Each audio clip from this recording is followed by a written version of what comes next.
All right, little shark demo. So I remembered that you did a burnt sienna underpainting, so I've got that here roughed in. We've got a nice variety of shadows with it.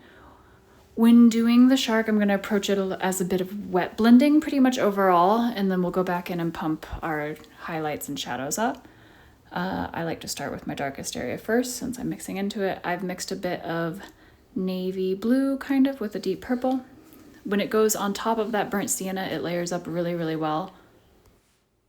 So those are layering together to create a really nice amount of value. We're gonna go in, start touching all the darkest areas of shadow. I'm bumping up the contrast of the eyes here because if you look at the research image, the eyes and the nostrils are actually a really similar level of shadow, but I think if we paint them the same, we will not be able to understand what's happening with this foreshortened face.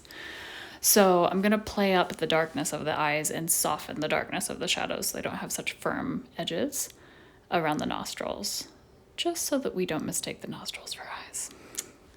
I went ahead and used a bit of water to soften the shadow up on the top of the nose. Now we're going through and darkening some of our darkest shadows with that navy blue. It is surprising how quickly the value builds up when it's just on top of burnt sienna, but if you think about the fact that they're opposites, they're also working together to make it seem darker. Optical layering. These sort of like wrinkled gill shadows, there's a lot of highlight and shadow right at that corner of, I guess, what would be like the shark's neck, shoulder, unsure. So I'm making a mid-tone here with a purpley blue. I'm noticing that there's lots of different colors of blue in this image, but specifically there's kind of purpley ones and there's greener ones, which seem warmer. So I'm using this purple blue to create a mid-tone to bring us out of that darkest shadow and into our medium areas. I'm gonna work on doing the whole face as one piece so that we can use the wet blending. If I travel too much over the whole thing, then it would dry before I got back. So I've mixed a bit of turquoise with white and we're using that to kind of come. So if it goes darkest shadow, navy blue, then that purpley blue, then the turquoise heading into the light, since it's warmer.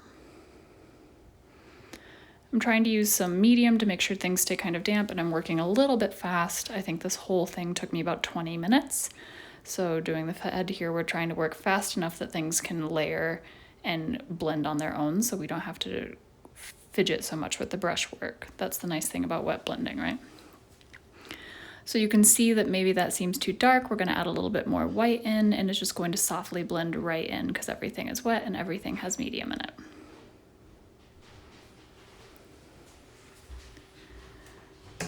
Creating more highlight around the outside of the mouth on the right-hand side there.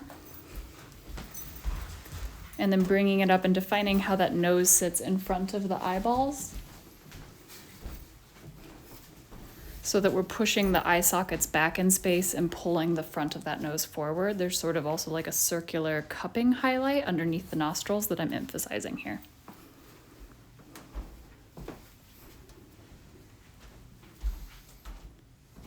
Going to start doing some of the shadows on the start doing some of the shadows on the main body here.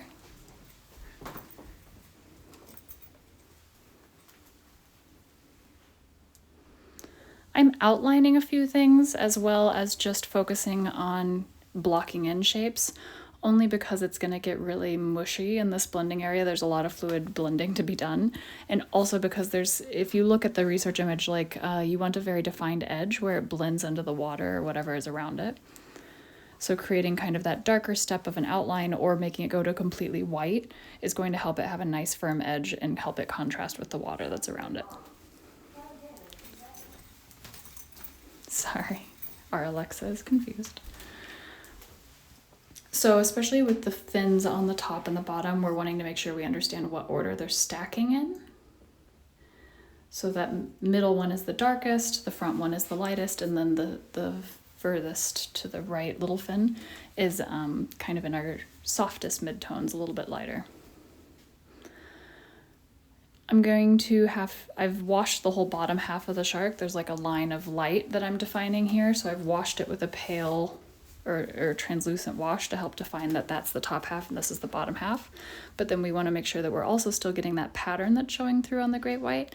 So I'm using a slightly lighter color to define in a cool blue with a little bit of purple in it to define the bottom side of that pattern where they go to white on their stomach.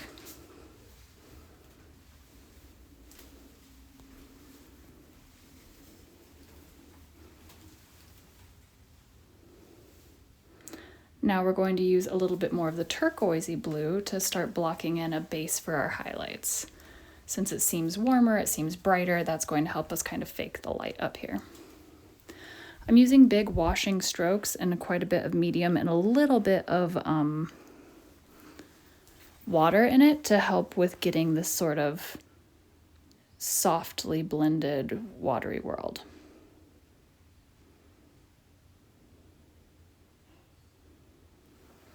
And then we're creating more of a mid-tone in between, kind of marrying between the shift. We want to lay in a little bit of the cooler blue, a little bit of the purpley blue, and then blend those two together so that there's a shift in light as it turns around the body of the shark from bluer to warmer.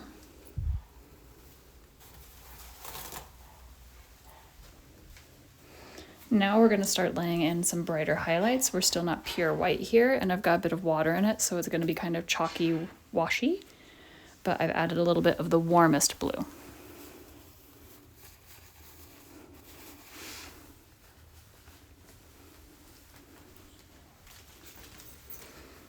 Circling those little nostril areas.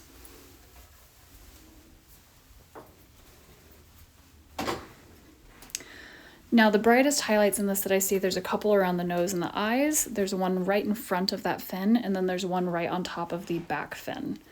So we're going to keep slowly working up to brightening those areas specifically with these white washes.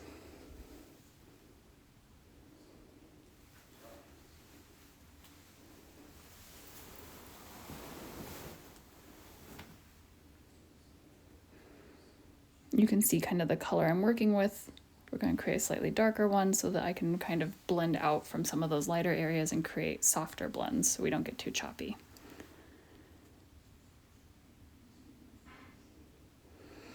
My shadows got maybe a little intense in a few areas, so I can use a wash over them to tone them down. And then I can choose how much I want to bring them back forward.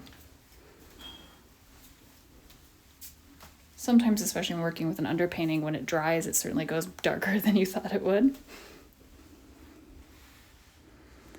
So now I'm able to pick and choose the areas I want those darkest shadows to be in, not highlight shadows. And really define the light and the shape of the piece. But I'm using it with a little bit of glazing or a little bit of water in it to soften the effect, right?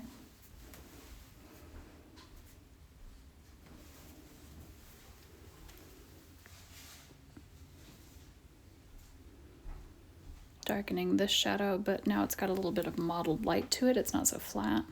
Cleaning up the shadow in the mouth and starting to define the actual shape of the function of the mouth, how that little crease across the bottom opens it up and makes it less like a hole and more like a mouth. A highlight along the top lip and to bring forward that rounded edge of the bottom edge of the jaw. And then a little bit of darker as it wraps to the inside of the mouth, but it's not as dark as the shadow yet, as the hole. Also making sure that I scuff over the teeth so they don't stay a bright white, creating the shadow lines that bring forward the top edge of the nose, and starting to block in those nostrils that I've been largely ignoring the shadows of.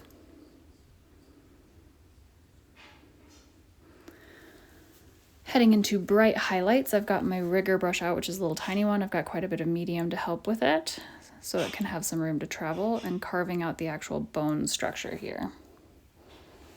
Because foreshortening on this nose, nostril, eye socket is a little hard to portray, so we're using light to make sure that everything is clear and understandable. The gills across the front, that wrinkling as it turns its head, that highlight at the top of the base of the tail, highlight as the light hits the shoulder, and highlight along the very top line.